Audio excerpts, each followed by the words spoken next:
আচ্ছা, এই আমগুলো কি আম? কাটিমন আম। এখন তো আম সিজন শেষ, তারপর আম এখনো এত কতদিন থাকবে? এখনো মোটামুটি প্রায় এখনো 1-1.5 মাস 2 মাস থাকবে। এটা কি 12 মাসি আম?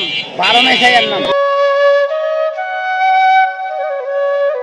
এখন আমের মন কত করে চলছে ভাই? 6, 6.5, 7। আপনার এগুলো কত করে মন? এগুলো এখানে কয় জাতের আম আছে? এখানে 2 জাতের আম। দুজনের আম, দুজনের। ও আচ্ছা আচ্ছা। কত করে মন? 6.5। 6.5। ভাই আপনার আমও কি ওই রকমই দাম নাকি? আম ফ্রেশ। এটা প্যাকেট না প্যাকেট ছাড়া?